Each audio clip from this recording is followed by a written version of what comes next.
Good morning बच्चों।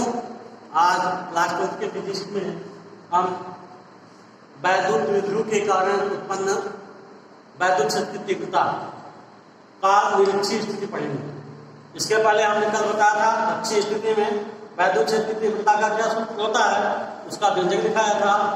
अब आज क्या बताते हैं, वैद्युत द्विध्रुव के द्वारा वैद्युत क्षेत्र में उत्पन्न चुंबकीय वैद्युत क्षेत्र की तीव्रता किस अवस्था में, निरक्षीय अवस्था। निरक्षीय अवस्था मतलब क्या होता है, क्षैतिज तल से लंबवत स्थित किसी बिंदु पर, क्षैतिज अवस्था से लंबवत स्थित किसी बिंदु पर, तो वह क्या होता है, निरक्षीय स्थिति हो जाती है। तो वहां पर वैद्युत क्षेत्र की तीव्रता कैसे ज्ञात करते हैं उसके विषय में समझते हैं। ठीक है, तो मान लेते हैं, कहते हैं माना ए बी एक वैद्युत द्विध्रुव निकाय है, वैद्युत द्विध्रुव निकाय है जिसके मध्य बिंदु O से ऊर्ध्वाधर लंबवत स्थित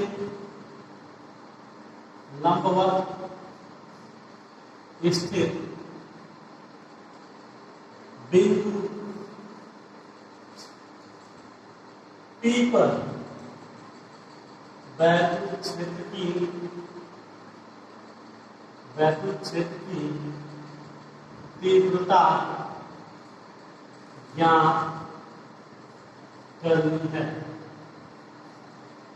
ठीक है, आइए समझते हैं क्या है। क्या बता कि ये -q आवेश है और ये +q।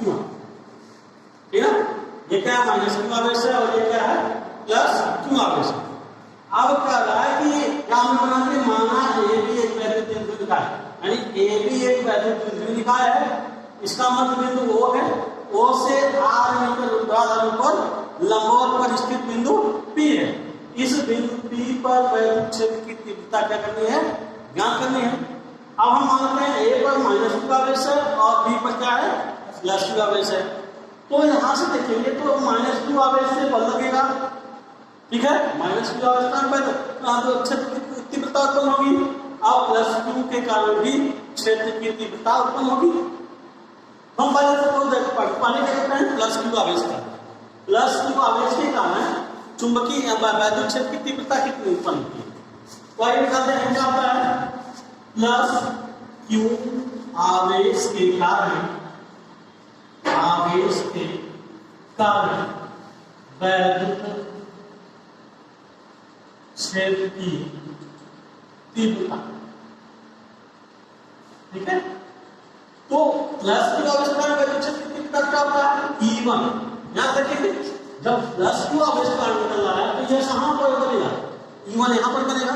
ठीक है, यानी ये क्या हमारा होगा, E1 यानी वैद्युत क्षेत्र की तीव्रता होगी। और -q के कारण क्या होगा, नीचे की दिशा में लगेगा। ठीक है, विपरीत है इसलिए नीचे की दिशा में लगेगा। तो +q आवेश के कारण वैद्युत क्षेत्र की तीव्रता E1 निकालेंगे।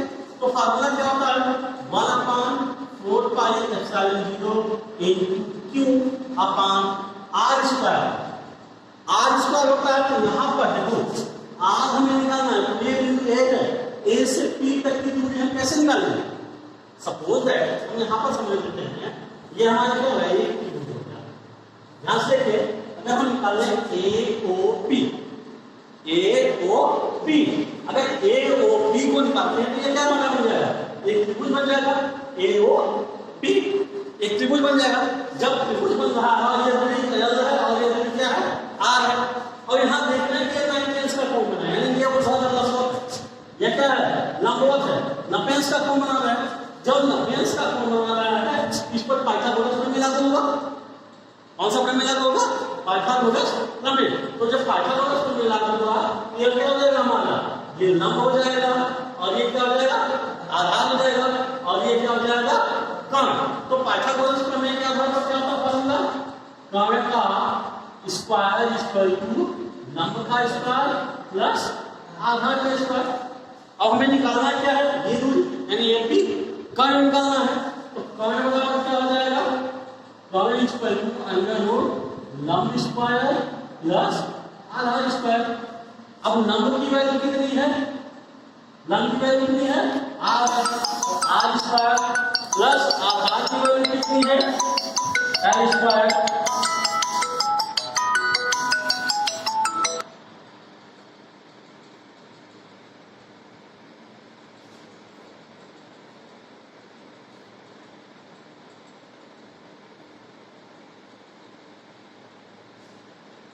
क्या है कर्व स्क्वायर स्क्वायर क्या होता है लंब स्क्वायर प्लस आधार स्क्वायर।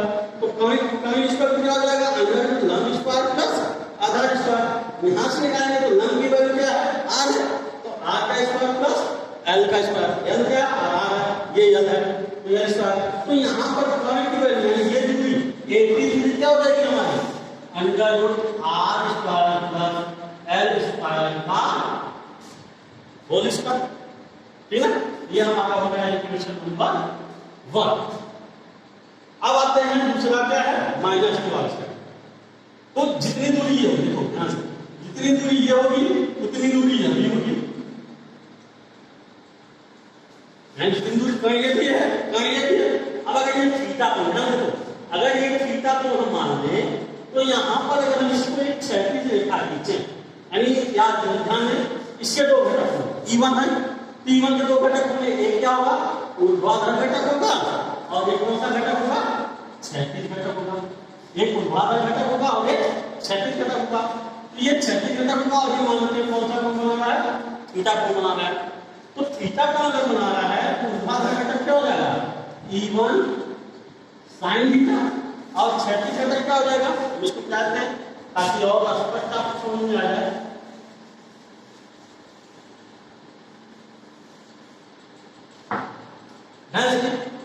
क्या होता है थीटा है तो इसके दो घटक होंगे, एक ऊर्ध्वाधर घटक होगा और एक क्षैतिज घटक। तो क्षैतिज घटक क्या हो जाएगा E1 cos थीटा।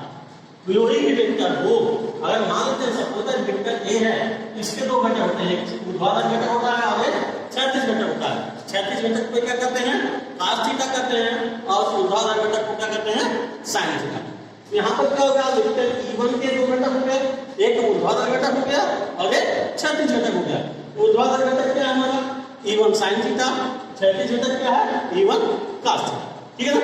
तो यहाँ पर हम देखें क्या देखें कि प्लस क्यू आवेश का हमने निकाल दिया, प्लस क्यू आवेश का क्या हो गया E1 square 1/4 into Q upon under root R square plus L square. अब हम निकालते हैं किसके कारण माइनस क्यू आवेश का, किसके कारण माइनस क्यू आवेश का। माइनस क्यू आवेश के कारण वैद्युत क्षेत्र की तीव्रता, वैद्युत क्षेत्र की तीव्रता। तो ये क्या हो जाएगा ये E2 हो जाएगा, क्या हो जाएगा E2। तो E2 इक्वल क्या हो जाएगा 1/4 pi epsilon 0 into Q upon दूरी कितनी होगी वही दूरी होगी, कितनी दूरी इसकी होगी वही दूरी इसकी भी होगी under root R square plus L square का होल। ठीक है। अब फिर आती है बात E1 हमारा निकल गया, माइनस क्यू आवेश का निकल गया प्लस क्यू आवेश का निकल गया, दोनों निकल गया। अब बात आती है कि देखो जिस तरह से E1 के दो घटक हुए ऊर्ध्वाधर घटक और एक क्षैतिज घटक, उसी तरह E2 के भी दो घटक होंगे, एक क्षैतिज घटक होगा और एक ऊर्ध्वाधर घटक होगा। तो देखेंगे कि E1 और E2 ये E2 होगा E2 sin थीटा, तो E1 और E2 दोनों बराबर हैं और थीटा भी दोनों बराबर, दोनों का बराबर है। ये दोनों क्या होंगे निरस्त हो जाएंगे, ये दोनों निरस्त हो जाएंगे। तो चूंकि E1 sin थीटा तथा E2 sin थीटा एक दूसरे के क्या है बराबर तथा विपरीत है, विपरीत है, अतः ये स्वतः निरस्त हो जाएंगे। क्या हो जाएंगे? निरस्त हो जाएंगे। अब जो स्वतः निरस्त हो जाएंगे तो हम देखेंगे, ध्यान देखें, तो E2 का घटक क्या होता है? E2 sin थीटा हो जाएगा और इधर क्या हो जाएगा? E2 cos theta. तो परिणामी अगर निकालना हो तो परिणामी क्या बचा? यही बचा ना, परिणामी यही बचा है। E1 cos थीटा और E2 cos थीटा दोनों बचा। अगर हम दोनों को जोड़ देंगे तो हमारे परिणामी क्षेत्र की तीव्रता निकल जाएगी। तो लिख देते हैं, अतः परिणामी क्षेत्र की तीव्रता, इसकी परिणामी क्षेत्र की तीव्रता E बराबर क्या हो जाएगा? E1 cos theta plus E2 cos theta. E1 cos theta plus E2 cos theta. अब हम यहां से अब देखो ध्यान से, क्या E1 की वैल्यू E2 के बराबर है, तो चूंकि E1 E2 इसलिए E बराबर क्या हो जाएगा? यहां पर क्या लिख देंगे? E लिख देंगे। क्या हो जाएगा? मान लेते हैं इसके बराबर E, इसके बराबर क्या मानते हैं? E मान लेते हैं। परिणामी तीव्रता अगर निकालनी हो, E निकालना हो, तो E1 E2 क्या होगा? एक दूसरे के बराबर है। तो यहाँ पर हम मान लेते हैं E1 E2 suppose that E मान लेते हैं, तो क्या हो जाएगा?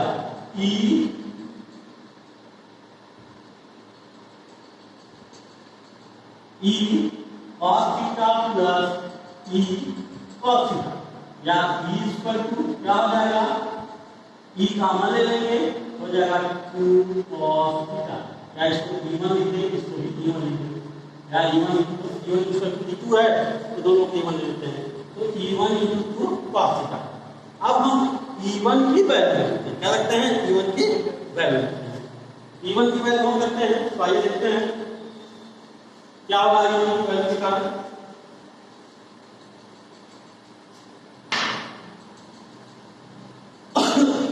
वैल्यू रखने पर तो E स्क्वायर क्या हो जाएगा? 1/4 pi epsilon 0 into q upon under root r square plus l square का होल स्क्वायर इनटू क्या है? 2 cos थीटा। अब देखते हैं cos थीटा की वैल्यू निकालते हैं। cos थीटा की वैल्यू कैसे मिलेगी? ये देखो त्रिभुज बन गया, ये क्या है? त्रिभुज बन गया। तो यहां से थीटा cos थीटा बराबर हो जाएगा आधार बटे कर्ण, आधार बटे कर्ण। तो cos थीटा बराबर ये बटे अंडर किया r square plus l square. तो चूंकि लिखते हैं cos थीटा बराबर l upon under root r square plus l square. तो E स्क्वायर क्या हो जाएगा? 1/4 pi epsilon 0 into q upon, अब देखो यहाँ अंडर रूट स्क्वायर है तो स्क्वायर है तो बचा अंडर रूट, बच जाएगा r square plus l square into cos theta की वैल्यू क्या है? 2 इनटू l अपान क्या है? Under root r square plus l square. अब देखो तो E स्क्वायर क्या आ जाएगा? 1/4 pi epsilon 0 into q upon r square plus l square into 2l upon, इसको क्या लिख सकते हो? r square plus l square के पावर 1/2। ठीक है। अब देखो दोनों बराबर हैं, इसका इसमें गुणा हो जाएगा। अब q इंटू 2l क्या है? q into 2l, p into 2l बराबर क्या होता है? p क्या होता है? p हो जाएगा E square 1/4 pi epsilon 0 into p अपान r square plus l square के पावर 3/2। क्या हो जाएगा? 3/2। अब हम मान लेते हैं कि L की वैल्यू R की अपेक्षा बहुत ही कम है। क्या मान लेते हैं? L की वैल्यू, माना L की जो वैल्यू है वह R की अपेक्षा क्या है? बहुत ही कम है। जब L की वैल्यू R की अपेक्षा कम होगी तो L का मान क्या हो जाएगा? नगण्य हो जाएगा। जब L का मान नगण्य हो जाएगा तो E क्या हो जाएगा? E स्क्वायर क्या हो जाएगा? 1/4 पाई एप्सिलॉन 0 इनटू p अपान r स्क्वायर के पावर 3/2। 2 से 2 कैंसिल हो जाएगा।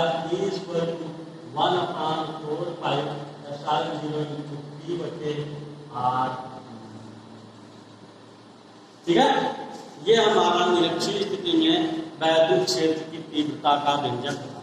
ठीक है, आ गया समझ में? तो देख लीजिएगा इसको, जो चीज ना समझ में आई हो से आप कमेंट बॉक्स में कमेंट करके पूछ सकते हैं, फिर से हम इसको दोबारा बता देंगे। ठीक है, आज के लिए बस इतना ही, धन्यवाद।